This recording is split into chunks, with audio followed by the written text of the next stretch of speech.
I'm Michael Van Valkenburg, the landscape architect of the Obama Presidential Library, and you are listening to U.S. Modernist Radio. Mama don't allow no architecture around here.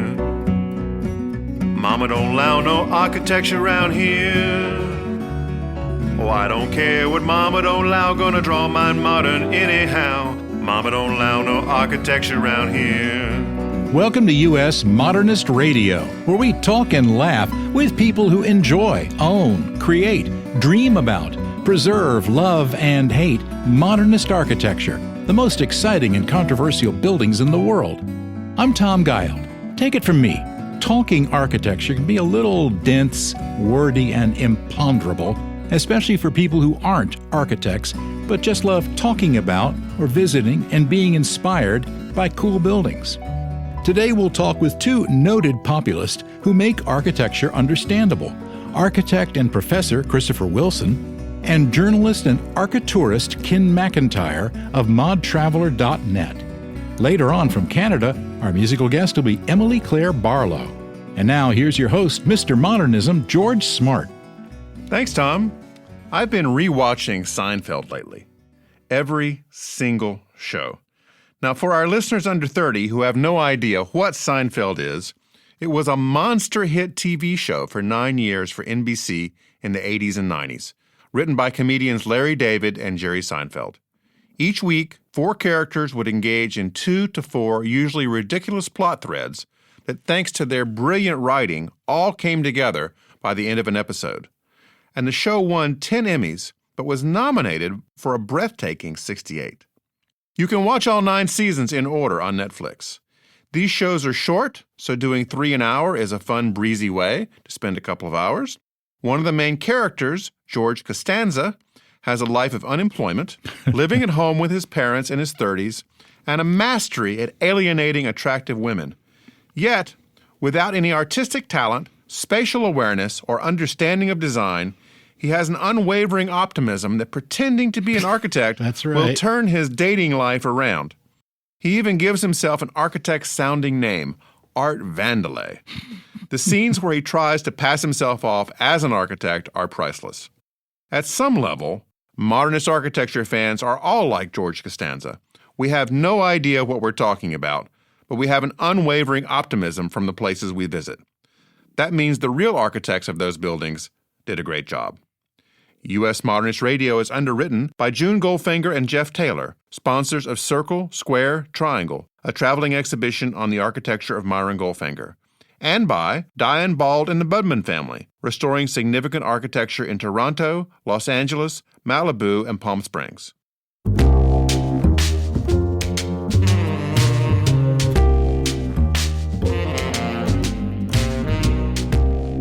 Christopher Wilson gets paid to talk about buildings. What could be better than that? He earned his B.Arch in architecture at Temple University Go Owls! before studying at the prestigious Architectural Association in London Go London! and later getting a Ph.D. at the Middle East Technical University in Turkey. For which I could not find a sports team. I was wondering. He worked as an architect in Philadelphia, Berlin, and London before becoming an architecture historian at the Ringling College of Art and Design Go Circus! in Sarasota, Florida. He is also the scholar in residence, everybody needs one of those, at the Preservation Group Architecture Sarasota, and he was one of our first guests way back in 2015. Welcome back, Christopher. Thanks for having me. Christopher, you're a long-suffering Phillies fan, aren't you? I am, but they're on a winning streak now. Do you see what they've been doing the past couple of weeks? No, what's happening? Oh, they're in first place as the National League East, but I don't know what this has to do with architecture. Well, it doesn't. We're just talking about you right now. Okay. I went out to San Diego for the weekend to watch 3 Phillies games. Wow, that's a hike. Yeah. And isn't there spring training camp near you? Yeah, so the Phillies spring training is in Clearwater, which is about an hour north of where I am right now in Sarasota. Okay. And I guess you get to go there and hang out and watch what's going to be happening for the coming year? Yeah, but have you ever been to spring training? No. There's a reason why they call it spring training. Because, first of all, the starters are out after the 3rd inning. The pitchers are basically working on one pitch, so they keep giving the same pitch over and over. If it's your pitcher, he's just going to get hit like crazy because It's not a real, they're not real games. Yeah. They're not real. Okay. But if you're a real fan, you can see how the sausage is made. Yeah. Yeah. It's a lot more intimate. You can get up close. You can get balls signed and stuff like that. Yes. That is so cool. That is so cool. And there are a bunch of spring training facilities in Sarasota and Clearwater, right? Yeah. So there's two, either a team will go to Florida or they'll go to Arizona for spring training. But here's the question. Where does Miami go? I don't know. Where does Miami go? Canada? That's it. They're the only team that goes north for spring training. And where do they go? They go somewhere, I think it's near Tampa. Oh, okay. I don't know exactly. They still Don't quote in me on Florida. that. Yeah. Still in Florida, but it's funny. They're the only team that goes north. Now, Christopher, you are a scholar in residence for Architecture Sarasota. Does that mean as a scholar in residence, you get to live in the cool Architecture Sarasota building? Because that would be awesome. No, I wish. What it means is I am responsible for all content for their programming. So, for example, our big event every year is the Sarasota Mod Weekend. So they tell me, okay, like last year it was Victor Lundy's 100th birthday. So we were celebrating that. And they said, what are we going to do? I said, okay, well, we're going to have a symposium and we're going to invite this person, this person, this person. And we're going to do a trolley tour and we're going to do a walking tour. And I give them all the content and then they run with it. So you're kind of the architect of the whole thing, so to speak. Bum. Got any rim shots there? Why do they call modernism in your town the Sarasota School? I mean, there's no school. Shouldn't it be Sarasota style? Yes. That's always the first sentence whenever I write about the Sarasota School. It was more of a movement than a school. It's basically, in one sentence, it's modern architecture that's adapted to the Florida climate. So we have south-facing full-height glass walls, but we also shade them at the same time with large overhangs and things like that. Because there's a lot of heat. And humidity. Very hot, very humid, and a lot of rain. We get a lot of rain in here in Florida, and it comes in buckets. It's modern architecture, which is adapted to the Florida climate. In the early days of Sarasota architecture, there was no air conditioning. Correct. So what did architects do to keep it cool inside these houses? A lot of cross breezes. You know, they're modernist buildings, so they don't have a lot of corridors. They're very open plan. For example, the Umbrella House has these glass jalousie windows, which you basically open up on either side and get the cross breeze through. Jalousie windows are those little slat windows, right? Yeah, correct. The Sarasota School architects didn't invent them. They've been around, in Hawaii and other warm tropical places, I guess you would say, but they utilize them a lot. How did the advent of central air and heat and new technologies affect architecture in Sarasota? Well, now you can do whatever you want. Basically, if you're not thinking very sustainably, you just stick a air conditioning onto it. This is the bigger picture when modern architecture kind of falls out of fashion in the 70s. And down here, Mediterranean revival became the big thing. They're just all air conditioned.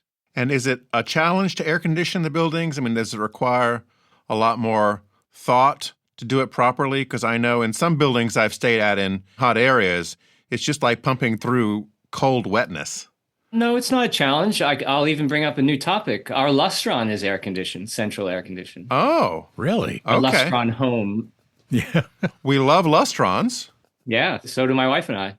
So you own one. We own one. We bought it 2 years ago. It was assembled in 1949. It's number 1,687. Now, when you bought it, was it together? Yes. Or was it in parts? No, it was together. Someone had already ripped out the kitchen, so we didn't have to feel too guilty about that one. So we put a new kitchen into it. We've done a lot. We've redone the bathroom. We've redone the floor. We had asbestos taken out of the attic. It's a good idea. And Yeah, always good. yeah, they specified this asbestos pressed sheet, which made up a plenum above the ceiling. And as soon as we saw that in the specification, we got that taken care of. And we're starting on a new roof next month. And for those of you that are not familiar with lustrons, we've done a couple of shows on them. They were prefab houses made of porcelainized enamel steel, stainless steel, right, Christopher? Porcelain enamel steel. The whole building is made out of steel, either porcelain enameled or just painted steel. There's no wood. There's no drywall. It was designed by an architect, but it's like a work of engineering. It's all on a 2-foot grid. Everything screws together. It's very interesting. And then weren't they originally made in an aircraft factory? Yes. In the Midwest. Yeah, the factory that made them was converted, correct, in Columbus, Ohio. Christopher has been on the team down there that has been working for Preservation of Sarasota a long time. We recently came across him teaching a course called Modernism 102, which I thought was kind of fascinating. So today we've asked him to give a little quick talk about Modernism 101. So for the people that are new to modernism, what are the basics? I mean, what is this modernism thing? And why is this important? And why are people so crazy about it, Christopher? Okay, what is modern architecture, right? Or what is modernism? Yeah. I mean, modernism, it's an ideology. When it came about in Europe in 1920s and 30s, it was all about the new and the future-oriented and stripping things down. It was a huge reaction to the 19th century Industrial Revolution. It was an idea that now that we are industrialized, how should our art and modern architecture, modern design, what should it look like? What should it be? It's very minimalistic, right? Very industrial at times. It started in 20s and 30s and, came over to the United States. Frank Lloyd Wright was doing his own version of it, but it really became prevalent in the United States after World War II. And that's where the term mid-century modernism comes from, because that's when it became prevalent here. And then kind of fell out of fashion in the 70s and the 80s, although in my opinion, it still is modern architecture, the stuff that was happening. It's just different. Modern architecture, at the end of Modern Architecture 102, I asked everyone in the audience, what is modern architecture? It's basically the search for the new and different. And that's been going on, for over 100 years now. So what are some of the characteristics of a mid-century modernist house? There's going to be a lack of corridors, open plan, full height glass. In general, it's going to be flat roofs, and although, as we know, they're never always exactly flat, Or slightly canted roofs. Yeah. they look flat. Asymmetrical floor plan?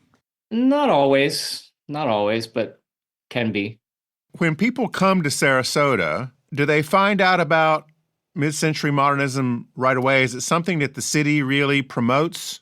The city doesn't promote it as much as we would like it. Our organization is called Architecture Sarasota, but the city is slowly embracing it once they realize, like, especially with Mod Weekend, how many hotel rooms that we are able to fill during that weekend. Then they're slowly turning around. Although it's interesting to read from the 1950s, architects such as Paul Rudolph complaining about the city and how they don't care about good architecture. And so the one thing that we always say is that, plenty of places in Florida have beaches, but not all of them have great architecture. So we're trying to give it an identity. We got lots of Paul Rudolph. We got Taliesin Associates. We have IMPay. We used to have an SOM building, but unfortunately that was demolished. Oh, man. Yeah. Which one was that? It was built as a library. It was the second library in town, and then it was turned into a science museum in the 90s. And that was owned by the city. I'll just stop talking now. Why? Because it was not a very pleasant experience to go through. Go through that. The trauma. I was on the Historic Preservation Board at the time, and they asked us what we thought, and we said no, you should keep it, and they ended up demolishing it. Sorry. Well, I don't want to bring back more trauma, but you also have a performing arts center downtown that's been endangered on and off. Yeah, so that's the Taliesin Associates 1970. The whole bayfront there is being worked on, developed, and the idea is to build a new performing arts center. It's owned by the city again, and Renzo Piano has won the competition. And it's not as much up in the air as it was before, but still we're not sure what's going to happen with what's called the Van Wezel Performing Arts Center. So what is so special about the Van Wezel? Well, the Van Wezel, if you look at it from a distance, it looks like a shell. It had this very organic, wavy roof. And that's because Olegivana actually picked up a shell and said to Taliesin Associates that this is it. This is the performance hall. So she was the last wife of Frank Lloyd Wright. Correct. I'm not sure if I'm pronouncing her name correctly. You can dub in the right name. I think you got it. Olgavana, yeah. Ogavana, yes. And the Performing Arts Center there is a particular color? Yes, it's purple, just like the shell. Okay. So easily recognizable. Easily recognizable. It's very unique, and it's an icon, just like Big Ben or St. Paul's Cathedral. We've got Van Wezel Performance Hall. What's left to assure its future? What has to happen to make sure that it's going to stick around in this new development? Well, so currently the city has enabled what they're calling a Purple Ribbon Committee, because it's a purple building. And that's made up of all kinds of experts who are looking into its situation, and they're going to come up with recommendations. So that's why I'm saying I'm a little more positive than I was before. About the SOM building. I'm more positive that the Van Wezel will stick around compared with the SOM building, and it's one of those things like, Pennsylvania Station got torn down, which then saved Grand Central, right? Right. Here in Sarasota, Paul Rudolph's Riverview High School got torn down, which then saved his Sarasota High School. It's like, I'm hoping that's what's going to happen, because they were right next to each other, the library and the Van Wezel. Well, I hope so too. Now, like almost every city, Sarasota has some unsung women that you have studied. I have. I wrote a chapter in a book called The Women of the Sarasota School. The main book about the Sarasota School of Architecture is by John Howey. And in John Howey's book, he talks about Jack West and his partner, not his wife, but his partner, Elizabeth Waters. And I was like, well, how come I don't know anything more about that? And you start scratching the surface, and sure enough, she's the first female architect who gets registered in, not in all of Florida, but in this particular branch of Florida. And they worked together for 4 years, and it's just amazing. And then there's also a builder, Ruth Richmond, that I wrote about, and some other female architects. And if you scratch, you find stuff. And I assume all these people have passed away by this point? Yes, correct. Are some of their kids still around? Are they people that are remaining that can help tell the story? Yeah, their kids and their grandkids are still around. I'm in touch with Ralph Twitchell, was one of the Sarasota School architects, and one of the women that I wrote about was his secretary, for whom he did 3 houses over the years. And basically, she allowed him to experiment on her house. And I'm in touch with her grandchildren, and they've given me newspaper clippings and photographs and stuff. It's real kind of grassroots research. Exactly. Now, Architecture Sarasota has an extensive public outreach program. You mentioned the Modernism Weekend, which is every November. And here's a shameless plug. That's fine. We're shameless here. This year, it's 14th, 15th, 16th of November. Okay. And Architecture Sarasota also has ongoing tours at different houses. What are some of the houses that they regularly open up for tours? The 2 main ones are the Umbrella House, designed by Paul Rudolph, 1953. It's called that because it literally has an umbrella on top of it, shading it. We don't own that, but we are friends with the owners, and they allow us to give tours, and then we reap the monetary benefit of that. And the other one that we give tours of is called the Cocoon House, and that's by Paul Rudolph and Ralph Twitchell in 1950. That's an interesting story in terms of preservation. We don't own that one either, but we rent it, and we kind of take care of it. When the air conditioning breaks down, we take care of it. So we're kind of the stewards of this property, but we do pay rent every month to the owners.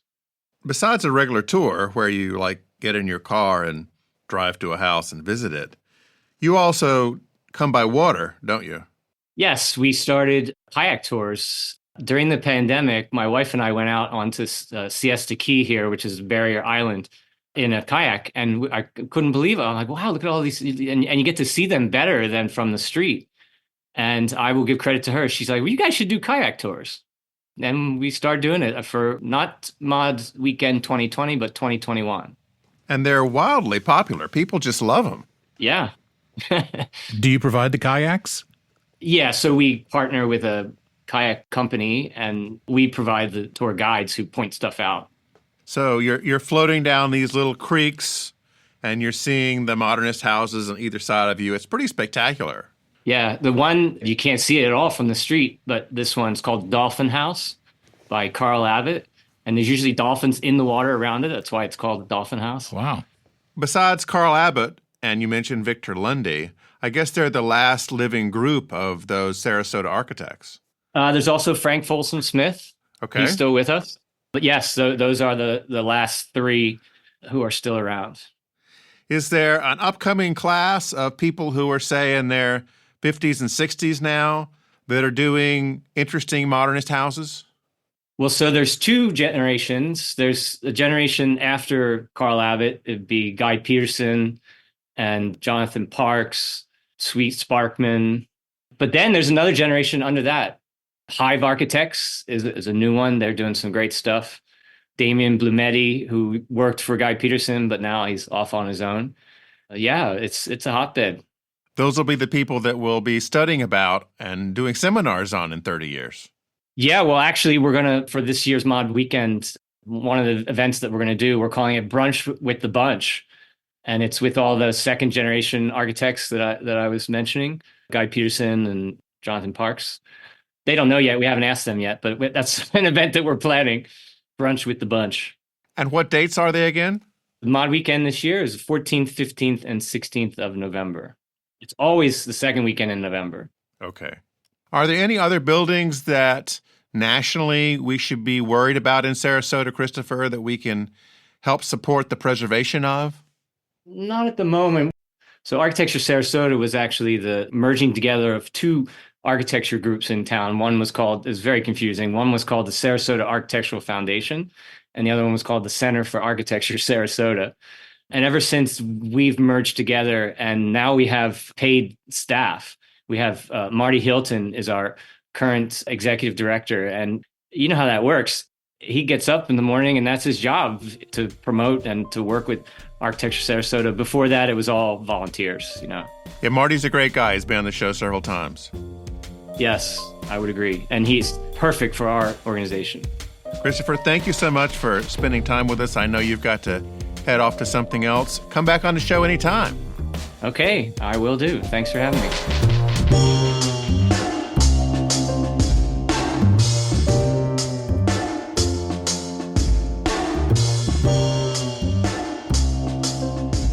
Journalist, author, photographer, and architourist Ken MacIntyre has spent 30 years traveling to mod destinations and sharing adventures through writing and photography. He is the founder of modtraveler.net, a site devoted on what to see, where to shop, and where to stay in 4 of Ken's favorite places: Palm Springs, California, our favorite, Las Vegas, Vancouver, British Columbia, and Hawaii. He is a contributing writer for Atomic Ranch and is the author of the books Real Vancouver, An Insider's Guide to Hollywood North, and Coco Cabana, Designed for Gracious Living. Welcome, Ken. Hey, George, how are you? All right. So I think a lot of people sort of know that Vancouver is a big film and TV town, but I don't think they know kind of the scale of this and how this has developed over the years. So let's start talking about that. How did Vancouver become a hotspot for the industry?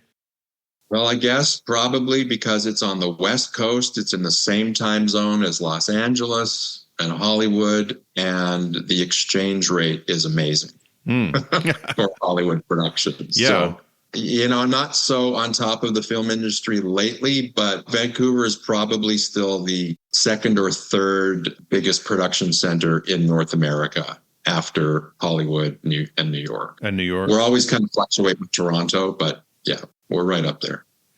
The first series I ever was conscious of being filmed in Vancouver was The X-Files in the 90s. Was that one of the first ones? Well, it was probably one of the first more successful ones, you know, 21 Jump Street. When Fox started their own network, they shot quite a few things up here.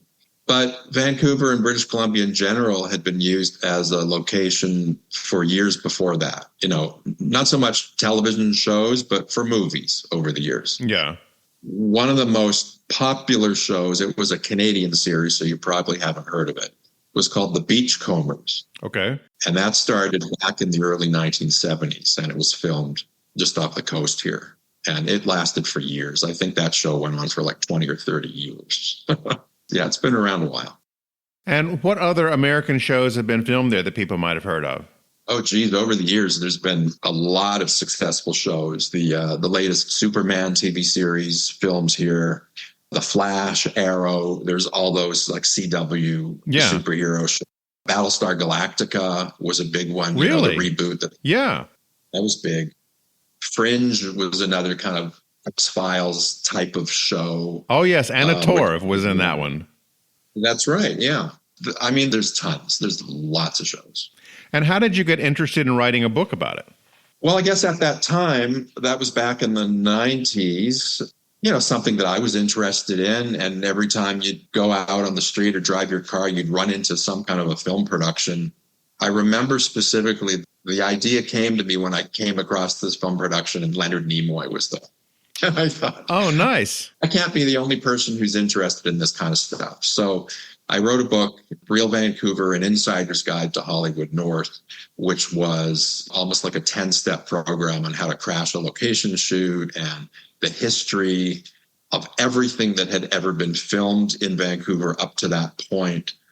We also had a section, at that time, it was the first 3 seasons of the X-Files, because X-Files was huge at that time. Oh, yeah.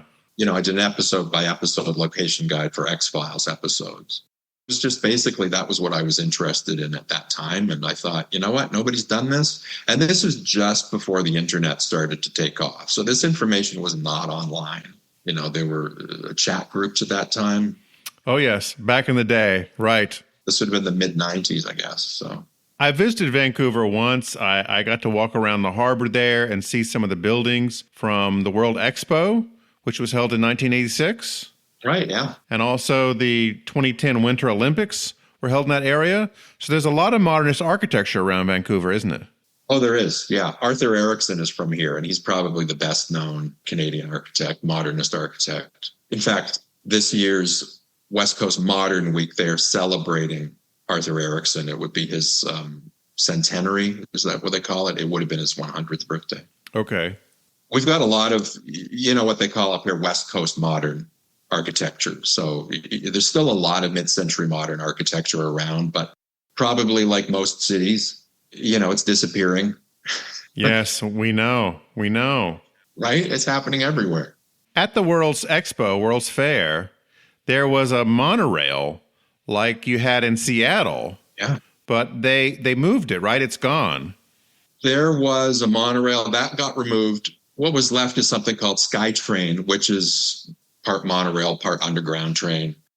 But the monorail was separate during Expo 86. We even had one of those sky rides, that Disneyland used to have. Yeah. Where you'd sit in the thing and you'd get carried across up above everybody else. That was really cool. Yeah, it's a real throwback, Expo 86. What are the modernist houses like in Vancouver, as say, compared to Palm Springs? They use a lot of natural materials, which, it's similar in that regard. They use a lot of stonework and wood, of course, large open windows. When did you first visit Palm Springs? Oh, that would have been 1999, I think, 25 years ago. There's a fellow by the name of Robert Imber. Oh, sure. Famous tour guide in Palm Springs. Yes, very integral for helping to start Modernism Week and bringing attention to mid-century modern architecture in Palm Springs, which at that time had kind of fallen on hard times, right? Right. Well, yeah. I mean, that's what opened my eyes to mid-century modern in Palm Springs, was taking Robert Imber's tour. Was he the guy that had the Cadillac and drove people around? I don't know about a Cadillac. When I took the tour, he had a little van. I think there were like 4 or 5 of us in the van. And now you spend quite a bit of time in Palm Springs. I do, yeah. I was fortunate enough to purchase a mid-century condo a few years back. So I split my time between Vancouver and Palm Springs. And the condo I bought is at a property called Coco Cabana, which myself and one of our neighbors ended up doing a lot of research on because nobody knew the history of this property. And it turns out it was originally a garden apartment hotel built in the 1950s, converted to condos in the mid to late 1970s. Designed by an architect named Charles Doty, who, again, is not very well known. Charles Doty did a lot of homes throughout the Coachella Valley, Eldorado Palms neighborhood in Indian Wells. He's famous for a few houses he designed there. He did one for actor Robert Cummings. Don't know if you remember him. Oh, Bob Cummings, yeah. He also did a few homes where other actors purchased the homes later, like Kay Ballard is one of the homes that he designed, and Loretta Young, I believe, also. So he got around. He did a lot of work in Palm Desert. He did a few things in Palm Springs, and Coco Cabana was one of the first, I believe. And like most people who have a little OCD, such as myself, you took this interest and made a book. We did. It was funny. That was my neighbor's idea. We had all this information, and he said, let's turn this into a book. It was a great idea because the property has so much history because it started as a hotel and then was converted later to condominiums. So we self-published the book 3 years ago, I think 2-3 years ago. And we just did 100 copies, basically for the owners. The property has 31 units. We thought that's plenty. That'll be plenty. And word got out within the local modernist community, and all 100 copies sold on the first weekend. So we ended up doing a second edition, which is almost sold out as well. So how many limited edition copies are there now? They are limited edition, aren't they? There's probably just over 200. Okay. Well, I'm holding one now in my hand, so I'm going to put this with my valuables and watch it appreciate. Oh, thank you. I don't know about that, but it was great hearing all the feedback from people, learning about this property, Coco Cabana, kind of for the first time. It was one of those properties that kind of, was under the radar for a long time. And it's in the same neighborhood as really well-known, historically designated properties, such as Park Imperial South and Sandcliffe. Coco Cabana is right there. In the book, there's one particular section where the Desert Sun is reporting on one of Coco Cabana's early parties, hosted by the co-owners' parents, Lillian and Edward Bishop, touting it as one of the most elaborate buffets ever seen at a Palm Springs party, with a menu: sirloin of beef, chicken, turkey, tiny shrimps, and crab molded salads with fresh pineapple and cantaloupe shells for desserts. Now, if that doesn't take you back, I don't know what will. Isn't that amazing? I mean, it was like Christmas morning for us doing the research for this book. Every time we discovered something new, we found out there's a property up at the corner. Desert Isle is the name of the property. It's been changed a lot since it was built, but we found out it was built a year before Coco Cabana, I guess 1954. Mm-hmm. And it was designed by E. Stewart Williams, who's quite a well-known. Designed the art museum. Mm-hmm. We had no idea that he had designed that property. So we found that in a newspaper article. Doing a research for Coco Cabana, we wanted to find out about this other property because back then, the Araby Cove, Araby Commons neighborhood, there was nothing there. There were a handful of houses. We're talking about the early to mid 1950s. And so Desert Isle was built, we discovered, a year before Coco Cabana. And the Coco was built in 1955 and opened as a hotel right at the end of 1955, early 1956. You have some other obsessions as well, Ken. I've noticed breeze block and steering wheels tend to pop up a lot with you. You've been looking at my Instagram account. I have, indeed. So what's with the breeze block and steering wheels? Well, the steering wheels are all part of the dashboards of the vintage cars they belong to, from the 50s and 60s. I just think these things are so, space age in design, just amazing. And breeze blocks, it's the different patterns. I mean, you've got these concrete blocks that were designed as a privacy screen, but also they're called breeze blocks. The breeze can blow through, and they're just so clever. Like, there's an endless variety of patterns to these things. So it's Christmas morning. Every time I come across a new pattern in the real world that I've never seen before, it's like Christmas morning. Just recently, I interviewed Josh Agel, Shag, and he has his own line of breeze block now. Oh, does he? I know he did a lot of his own tiles for the Shag house. Yes. And he worked with a company, Tessel. You're right. Cement tiles and breeze blocks. So that's pretty cool. Yeah, how many people can say they have their own line of breeze blocks? Not many. That's really cool. In your biography, you don't call yourself a photographer, but your photos are really beautiful. How did you learn to take such great photos? Well, thank you. You know, for me, I guess it's just innate. I've always been creative and artistic. Went to art school back in the day. Back when we had the SLR cameras, I would play around with that. I'm not a traditionalist that way. I do shoot in digital. But that's very nice of you to say. There's a Preservation magazine, actually, I was quite honored to hear from them. They featured one of my photos in their summer issue. The church, the Chapel of the Holy Cross in Sedona. Oh, beautiful place, yeah. Yeah, that was on my bucket list. A few years ago, I was doing a Route 66 trip and diverted down there just to check it out. And they liked, again, Instagram, they liked the photo and they selected it for their summer issue this year. So that was nice. While you were on that trip on Route 66, did you stop in at Roy's Motel? Oh, sure. That's not too far from Palm Springs. That's only a couple hours away. That's one of my favorite places because it's got everything. It's got the vintage neon googie signage and the architecture and just, Route 66. It's amazing. And they have a cafe there, right? Yeah, the last time I was there, the cafe's open, but they don't actually serve anything. They've got, soda and ice cream and that kind of stuff. Okay. But as far as like a sit-down burgers, I don't think they're doing that yet. I do believe they're trying to get back to that. They were doing a lot of sewer work last time I was there because they plan to well, they got to do that. Yeah, they do. To reopen the motel rooms. They got the little cottages that were built back in the 1940s. And, my understanding is their plan is to reopen all those cottages, which would be amazing. And what a destination. If you're driving to Vegas, that's an easy route to take, drive past Roy's. It's amazing that these places still exist. It really is amazing that a lot of them are still around and that they haven't been mangled so badly that they can be restored. Absolutely. Tell our listeners about your website, modtraveler.net, which is great. Well, again, it was, just this interest that I had probably 8 or 9 years ago. And I thought, I'm going to do a website. This is really before I even got onto Instagram.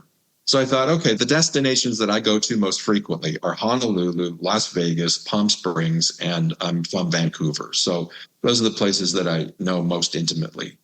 And I put it up on the website, modtraveler.net. So there's suggestions of things that you can see. And again, all within the mid-century realm, mid-century modern and modernism. Things to see, places where you can shop, and places where you can stay. The intention was to expand the website with other locations, which maybe I'll get around to someday. Maybe put Phoenix in there. But there is a blog as well where I can, post my stories, and they're not all dedicated just to those 4 locations. I've got a lot of other stuff on there too. One thing I've noticed over the last year is the resurgence of tiki culture. It seems like tiki is just on fire right now, with new restaurants and bars opening up all over the country. Yeah, I've heard that too. There's a lot of great tiki bars out there. A lot that I haven't been to that I want to visit. Vancouver's even got its own called the Shameless Tiki, which is awesome. They're so busy. You got to make reservations in order to get in. Yeah, people are packing these places in. Yeah, they're packing these places. They have Shameless has a small sit-down bar where they'll take walk-ins, but it's pretty limited. So if you're in Vancouver and you want to go to the Shameless Tiki, you got to make a reservation ahead of time on the website. But these places are great. People are the younger generation are really getting into this stuff. Oh, big time. Is Trader Vic's still around at all as a chain, or are any of those left? That was a famous tiki restaurant, kind of high-end. Yeah, we had a great Trader Vic's in Vancouver. It was right next to the Bayshore Hotel, which is still here. That's a hotel that was built in the 1960s. Probably most famous for Howard Hughes staying in it for 6 months. Okay. He took over the top 2 floors. So yeah, we had a Trader Vic's up until the 1980s, I believe, at the Bayshore Hotel. And that restaurant, when it closed down, and it was a giant A-frame building, they put it onto a barge and it sailed away into oblivion. I don't really know where it went, but Yeah, the Trader Vic's were fantastic. Well, there's a couple of them still around. I'm looking up on their website. You can go to tradervics.com. They have a lot of international locations: Abu Dhabi, Amman, Bangkok, Doha, Dubai. But there's one in Atlanta I'm seeing here. There's also one in Emeryville in California, one opening soon at Oakland Airport, Oh, wow. and one at the San Jose Airport. So yeah, Tiki is on the move. There it is. Ken, this has been really fun. Thank you so much for coming on the show and talking to me about all your different interests. And I hope all our listeners will go to your website, modtraveler.net. Thank you, George. I really appreciate it. Emilie-Claire Barlow is an award-winning Canadian. Oh, Canada. Jazz singer, arranger, record producer, and voice actress whose career spans 25 years. Born into a musical family, she has released 13 albums on her own label, Empress Music Group. Her all-French recording, S'il ce soir, won a Juno Award in 2013, and that was just the first Juno in her career. Her latest album, lucky number 13, is called Sparkbird. Welcome, Emilie-Claire. Thank you so much for having me. I just want to start out asking about your family. You've got performers everywhere. A grandfather who was a ventriloquist. You were singing for TV and radio commercials. I mean, wow, what a way to start. Absolutely. My family is really a showbiz family. You mentioned my grandfather. Yes, he was a ventriloquist. He was a lot of fun at birthday parties when I was a kid. He was very popular. And both of my grandmothers were performers on television in Canada. And my maternal grandmother was a pianist and singer and used to sing professionally. And both of my parents were studio musicians. So in Toronto, where I was born and grew up, in the 70s and 80s, there was a major recording scene. People were coming internationally to record albums there. My parents were also just session musicians who did a lot of music for commercials. And so I got an early start, and I spent a lot of my childhood in studios and being around music and musicians. And I feel very fortunate to have had that kind of experience. What kind of venues did you play in starting out? Did you go right into the club scene? Was it more like symphony work or commercials? What were you doing to start off with? Well, I started singing professionally at around age 8, and that was really in studios singing for jingles, commercials. And it was an amazing education for me. I learned how to read music. I learned how to follow direction. I learned what my voice could do. And then as I went to high school, I went to a performing arts high school. I studied music theater. And it was then that I put together my first jazz quartet. We started playing locally. We did clubs. We started doing things like weddings. And then in college, I studied music theory and arranging. And I really focused on writing my own arrangements. I was really inspired at that time by another Canadian vocalist, Holly Cole, and Carol Welsman as well. And they were both taking well-known American songbook standards and really having their way with them in terms of their own arrangements. And that was really inspiring to me. So I started writing arrangements, studied arranging, and my first official performance, I guess you could say, at a club was at a very respected club in Toronto called the Montreal Bistro. They gave me a Monday night. That was sort of how they tested you out. They gave you a Monday night. Of course, we packed the place with a lot of friends and family and support. And then they gave me a full weekend. Actually, it was a week. I think you used to be able to play Tuesday to Saturday in clubs back then. Yeah. And it grew from there. It developed from bigger clubs and longer runs into theaters. So you started out in a studio environment. Was it hard to transition to performing in front of people, or was that easy for you? I think it wasn't difficult to make the transition because it was something that I did at the same time. I was always in the choirs and in my school plays. And so performing in front of people was something that I did, although I had terrible stage fright when I was younger. And I have some really terrifying experiences on stage. that happened to me early on in both elementary school and then in high school. Some moments that just even now thinking about them, forgetting my lines. Oh, sorry. While the piano player is vamping at the beginning of a big production number, just completely blanking and wanting a hole to open up on the stage. I had really bad stage fright. And I remember one moment when my worlds kind of came together, because in the studio was a very comfortable environment for me. It's there's something very cozy about it. Wearing headphones, you hear your own voice in such an intimate way and the voice of the other singers. And of course, you can do it over and over again if you need to. Yep. So there's that element to it.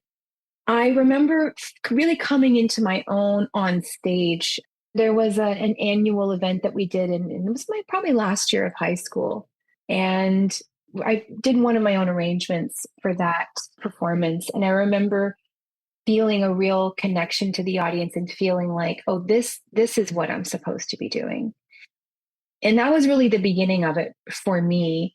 I continued to do studio work. I continue to this day. I actually do voices for animation. And I love these two worlds because I think that they complement each other very well. Doing voiceover work and cartoon voices allows you to explore and improvise in a lot of situations, really create a sound and create a character and figure out what your voice can do and use your whole vocal range, which is something that you can take into the music, the improvisational element of it, finding humor.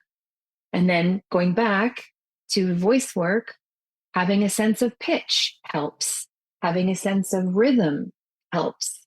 The ability to follow direction. So they really work well together. That's interesting. That's a great answer. Well, let's hear one of those songs. Yeah. This was written by Harry Woods in 1934, and it was in the movie Roadhouse, the 1934 version, not the 90s version. And it's been covered by Billy Eckstine, Peggy Lee, Anita O'Day, Tony Bennett, Steve Tyrell, Diana Ross, and most famously, Billie Holiday. From her 2007 album, The Very Thought of You, here's What a Little Moonlight Can Do. Ooh, what a little moonlight can do. Ooh, what a little moonlight can do to you.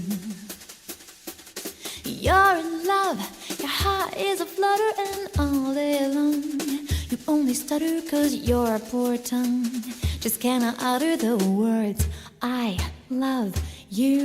Ooh, what a little moonlight can do. Ooh, wait a while till the moonbeam comes peeping through. Then you'll get bold, you can't resist him, and all you'll say once you have kissed him is ooh, ooh, ooh. What a little moonlight can do. Oh, what-a-oh, what-a-oh, what-a-oh. What a little moonlight can do. Ooh, what a little moonlight can do to you.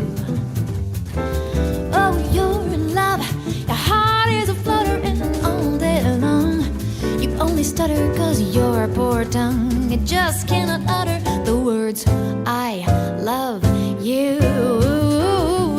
What a little moonlight can do to you. Wait a while till the moonbeam comes peeping through. Oh, you get bold, you can't resist him, and all you'll say once you kissed him is ooh, what a little moonlight can do.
glows with gladness. The very thought of you, a secret rendezvous. When I get you all on the moonlight, feel your arms wrapped around me so tight. Ooh, your heartbeat making, happy feet awakening, taken out of my mind the day I met ya. Over the moon, and when I get ya, wait aside, well you can betcha. Pull the moon is gonna get ya. A stolen moment's the sweetest little moment. Flop, zing, there go my heartstrings. Twiddly-doo, twiddly-dee. The moonlight plays tricks on me, messing my mouth, messing my mind. Don't know what to say, my tongue's all tied. I'm tied up, it's alright. Hey, what you gonna do? A lip sync up for nothing but a kiss and you. The taste of your sweetness, I feel it to my toes. Like chocolate eclair or a honeysuckle rose. The look of love is in your eye. Well, blame it on the moonlight. What a little moonlight can do.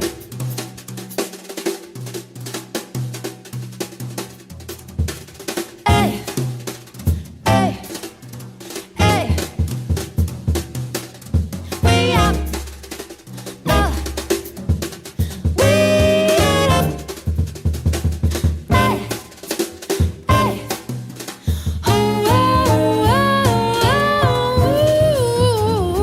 What a little moonlight, what a little moonlight can do to you. Wait a while till the moonbeam comes peeping through. Oh, you'll get bold, you can't resist him, and all you'll say once you've kissed him is ooh, ooh, ooh. What a little moonlight can do. Ooh, ooh, ooh. What a little moonlight can do to you.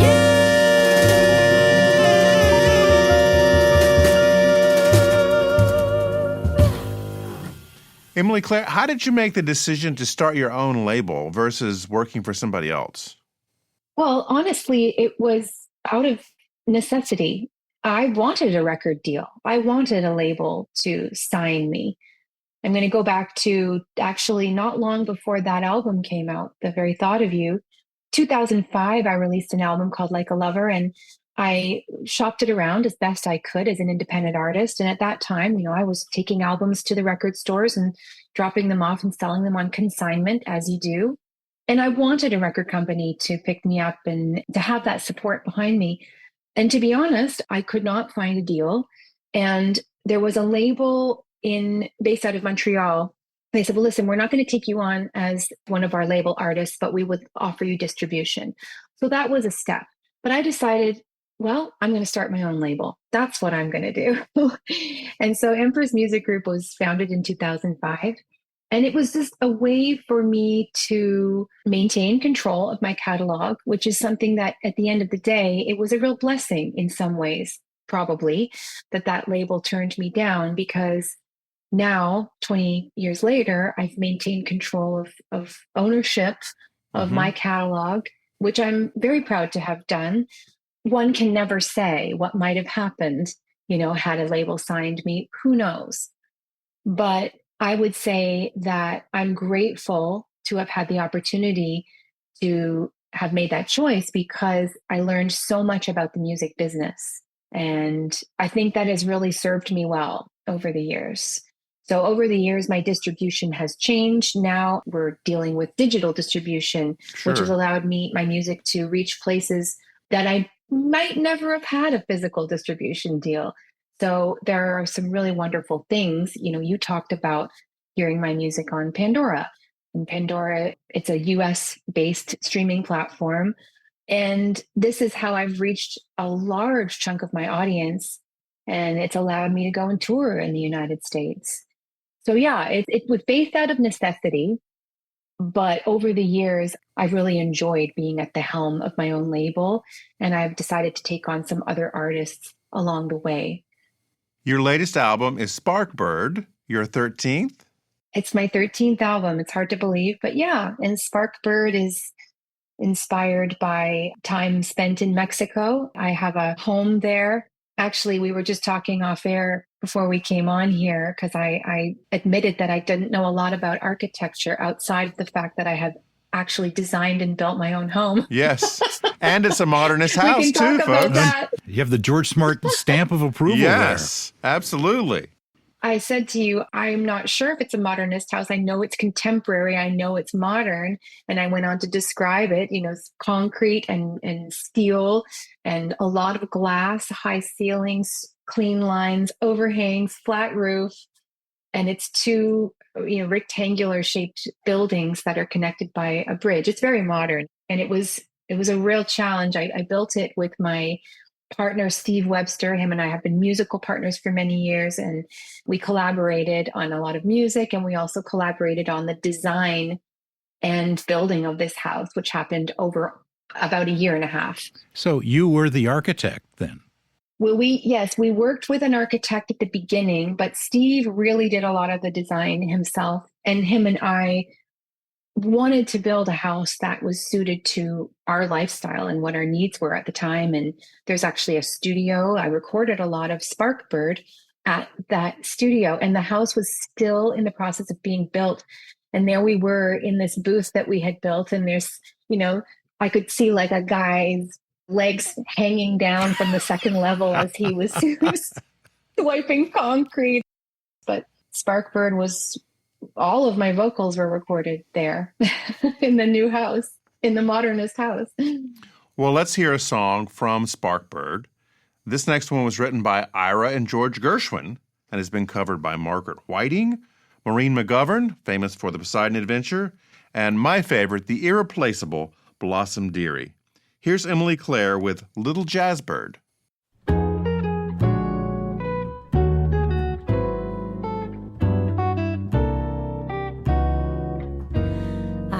Little jazzbird, and I'm telling you to be one too. For a little jazzbird is in heaven when he's singing blue. I say it with regret, but you're out of date. You ain't heard nothing yet till you syncopate. When the going is rough, you find your troubles all have flown. If you warble your stuff like the moaning of a saxophone,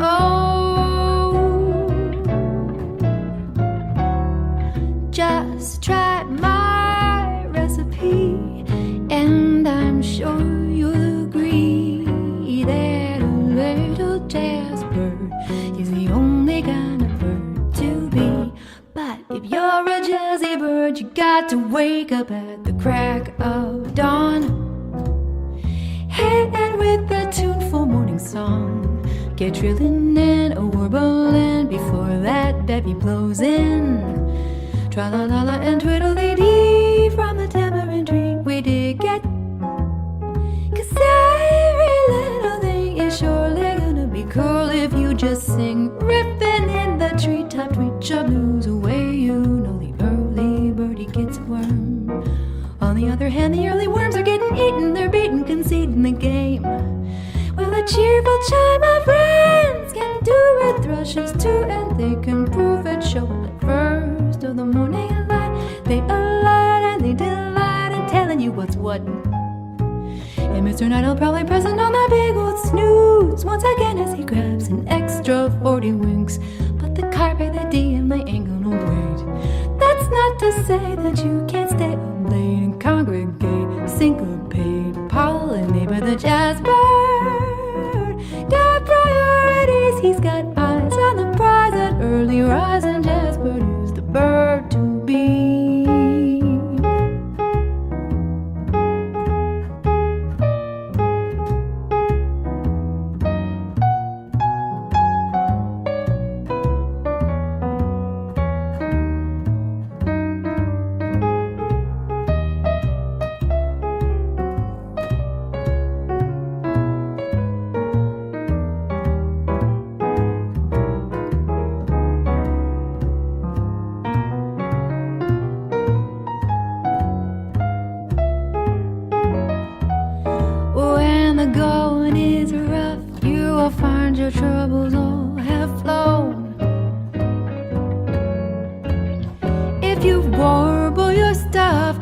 like the moaning of a saxophone.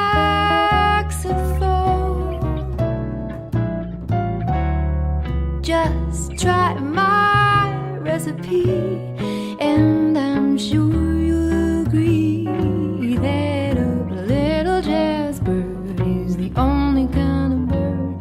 A little jazz bird is the only kind of bird. If you're gonna be a bird, then a jazz bird is the bird to be.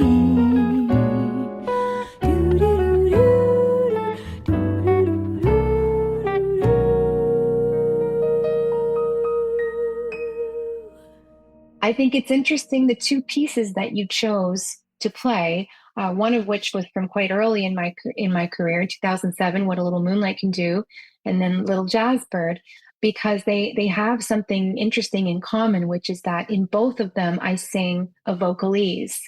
And in both of those cases, they were original vocalises. So for What a Little Moonlight Can Do, there's this breakdown where I sing with the bass and voice only. And I've taken this idea of the story of the song and elaborated on it and sung through like a vocal solo. And in Little Jazz Bird, which I mentioned that we recorded it while I was in Mexico, I had sent the track to my guitarist, Red Schwager. He's a wonderful guitarist. He's one of our treasures here in Canada. He just received the Order of Canada for his contribution to culture and music. He played with George Shearing, Diana Krall, wonderful musician. And he sent me back a guitar solo on the track, which I immediately was inspired. I'm going to write lyrics to this solo. So in that, I take the idea of a little jazz bird and expand a little bit on what that might mean to be a little jazz bird. So I thought it was interesting that you chose those two pieces. What do you know? It's like you planned it. Yeah, kind of like that. It's like you planned it or something. Emilie-Claire, do you have any performances scheduled for the fall of this year? Yes, I'm continuing some touring throughout the fall. I'm heading out to Boise for a show at the Sapphire Room on November 3rd. And then I will be coming back to Birdland in December for a Christmas show, December 20th, 21st, and 22nd. Birdland has been a wonderful new home for us in New York City, which is very apropos after releasing an album about birds. Right, that's true. Oh, yeah, sure. And what a wonderful club that is. Well, it's really an overused word, I know, but it is iconic. And Yes. to be right there in Times Square and part of just so much art and music and creation and energy happening, it's a wonderful place to be. And it's an intimate club, which I love. I can't wait to hopefully come and see you. I go to New York all the time. And thank you so much for coming on and chatting with us. Well, thank you very much for having me. I love that you have a new modernist house in Mexico. Thanks for listening. U.S. Modernist Radio is underwritten by June Goldfinger and Jeff Taylor, sponsors of Circle, Square, Triangle, a traveling exhibition on the architecture of Myron Goldfinger, and by Diane Bald and the Budman family, restoring significant architecture in Toronto, Los Angeles, Malibu, and Palm Springs. Okay, Tom, take us out. Visit usmodernist.org's massive archives to listen to past shows, discover documentation of 22,000 significant modernist houses, and access 4.4 million pages of classic 20th century architecture magazines. U.S. Modernist Radio is produced by Soundtracks Recording Studios in Raleigh, North Carolina. Our theme song was performed by George Smart and Robinson Earl, with guest research by Shelby Hockenberry. U.S. Modernist Radio is a production of Modernist Archive Incorporated, a nonprofit educational archive for the documentation, preservation, and promotion of modernist residential design. I'm Tom Guild. George and I and Art Vandelay will be back soon with another Master of Our Domain edition of U.S. Modernist Radio.